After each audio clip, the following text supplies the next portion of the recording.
Tout aurait pu être si différent. Voici les tueurs en série pendus les uns aux autres qui utilisent leur intelligence supérieure pour commettre des meurtres diaboliques. John Christie, QI 128. John Christie était un tueur en série connu pour avoir assassiné au moins 8 femmes, dont sa femme, dans les années 1940 et 1950. Dans sa jeunesse, il avait un talent particulier pour les mathématiques et on avait découvert que son QI était de 128. John pratiquait des avortements illégaux.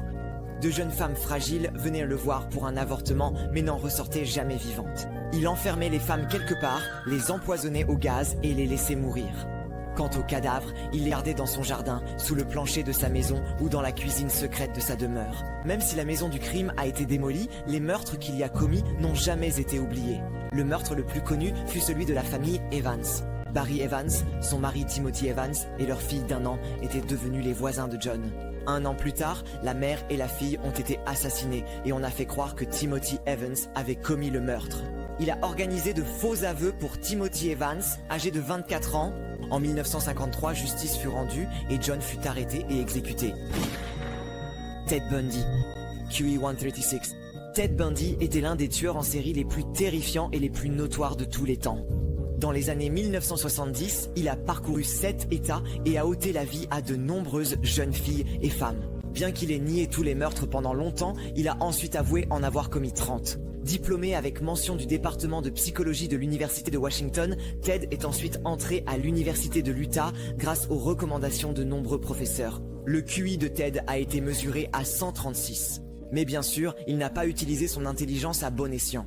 Au lieu de cela, il a trompé de nombreuses victimes en simulant de fausses blessures. Et, à plusieurs reprises, il s'est fait passer pour un policier afin de duper les gens. Il a même réussi à s'évader 2 fois, malgré les barreaux de fer. L'avocat de Ted le décrivait comme un démon sans cœur. Il a été condamné à mort et exécuté sur la chaise électrique en 1989. Aujourd'hui, les étudiants en psychologie étudient sa vie, son comportement et ses meurtres qui ont choqué le pays. Laurent Bittaker, QI 38. Lawrence Bittaker et son partenaire Roy Norris étaient connus comme les tueurs à la boîte à outils. Le duo a tué 5 personnes après les avoir torturées avec divers outils. Leur cible était généralement de jeunes filles. Ils enlevaient des filles avec leur caravane appelée Murder Mac. Le QI de Lawrence était de 138. Cependant, à l'école, il avait des problèmes de concentration en classe. C'est pourquoi, à 17 ans, il a quitté le lycée et est devenu un meurtrier. C'est en prison, alors qu'il était jugé, qu'il a rencontré Roy Norris. Roy Norris, lui aussi, était jugé pour agression avec une arme mortelle. On a découvert que Lawrence souffrait d'un trouble de la personnalité borderline, tandis que Norris présentait un trouble de la personnalité schizotypique sévère. Malgré les effets de ces troubles de la personnalité, il a été décidé d'accorder une libération conditionnelle aux 2 hommes, ce qui leur permettrait de mettre à exécution leur plan diabolique. 3 mois de meurtre plus tard, ils ont été arrêtés en 1979. Par la suite, après avoir été placés dans des prisons séparées, les 2 hommes ont été condamnés à mort. Jeffrey Dahmer, QI de 145. Après avoir découpé 17 hommes et garçons, Jeffrey Dahmer a commencé à être surnommé le cannibale de Milwaukee. Avec un QI de 145, il faisait partie des 2% les plus intelligents de la population. Cependant, il s'est fait connaître non pas par son intelligence, mais par les trous de perceuse qu'il faisait dans le crâne de ses victimes. Dès son plus jeune âge, il avait une fascination incroyable pour les animaux. Il ramassait les cadavres d'animaux écrasés par des véhicules et les ramenait chez lui pour les examiner. En 1978, il s'est inscrit à l'Université d'État de l'Ohio. Cependant, à cause de sa dépendance à l'alcool, il a abandonné ses études et a décidé de s'engager dans l'armée. En tant que spécialiste médical dans l'armée, il a commencé à découvrir son côté sombre. Il a été renvoyé de l'armée après que 2 soldats se soient plaints d'avoir été agressés par lui. La dépendance à l'alcool de Jeffrey persistait, sa santé mentale se détériorait de plus en plus et ses meurtres se sont poursuivis pendant la décennie suivante. L'une de ses victimes a réussi à s'échapper et s'est rendue directement à la police. Lorsque la police est arrivée, elle a trouvé des restes humains et des photos prises de ses victimes dans l'appartement de Jeffrey. Selon l'un des médecins légistes, l'appartement de Jeffrey ressemblait plus à un musée de morceaux humains qu'à une scène de crime. Après avoir avoué tous ses meurtres, il a été tué en 1994 derrière les barreaux par un autre meurtrier à l'aide d'une barre de fer de 51 cm. Edmund Kemper, QI 145. On prétendait qu'Edmund Kemper avait commis 10 meurtres, y compris ceux de sa mère, de sa grand-mère et de son grand-père. Mesurant 2 mètres, pesant 113 kg et doté d'un QI de 145, Edmund exerçait une force à la fois physique et mentale sur ses victimes. À un jeune âge, ses premières victimes étaient des animaux. Il avait tué l'un des chats de sa famille et en avait enterré un autre vivant. C'est pourquoi sa mère l'avait envoyé chez ses grands-parents. Elle pensait que vivre avec eux freinerait son penchant pour la violence, mais il ne lui fallut pas longtemps pour se rendre compte qu'elle s'était lourdement trompée.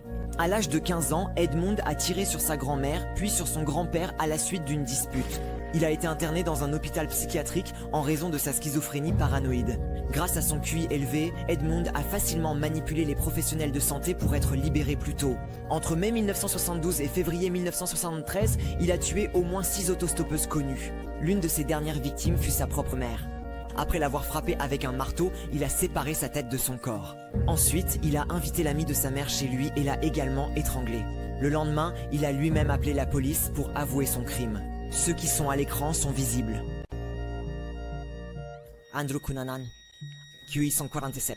Le 15 juillet 1997, Andrew a tué le célèbre couturier Gianni Versace en lui tirant dessus devant son propre manoir. Avec un QI de 147, Andrew était en réalité un enfant très spécial. Car à l'âge de 10 ans, il pouvait facilement se souvenir de tout ce qui se trouvait dans une douzaine d'encyclopédies. Andrew pouvait également mentir très facilement et rapidement. Il affirmait souvent que son père était un millionnaire israélien et montrait des signes de troubles de la personnalité antisociale. Comme il enviait énormément une vie luxueuse et riche, il se liait d'amitié avec des hommes âgés et fortunés. Norman Blackford était l'un d'eux. Il avait emménagé chez lui. Norman le récompensait avec des voitures de luxe et des vacances coûteuses.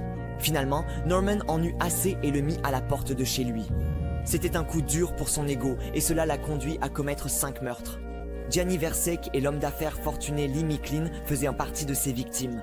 Andrew, qui figurait sur la liste des personnes les plus recherchées par le FBI, a été retrouvé mort sur son bateau au large de Miami. Andrew, âgé de 27 ans, s'est suicidé en se tirant une balle dans la tête. Rodney Alcala, QI 167.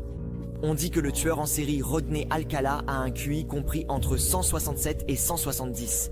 4 de ses 5 victimes étaient de jeunes femmes et l'une d'elles était une fillette de 12 ans. Rodney a souvent échappé de justesse aux conséquences de ses meurtres, mais grâce à un nouveau test ADN, il est devenu le principal suspect dans 4 affaires de meurtre. L'affaire ne s'est pas bien terminée pour lui et il s'est retrouvé au centre d'un contre-interrogatoire.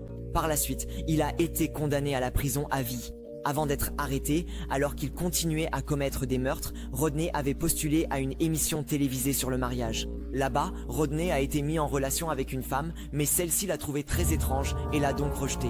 Plus tard, la femme a déclaré aux journaux que Rodney lui avait donné la nausée et qu'il avait des comportements très étranges. C'est pourquoi elle avait refusé les avances de Rodney et cette décision lui avait sauvé la vie.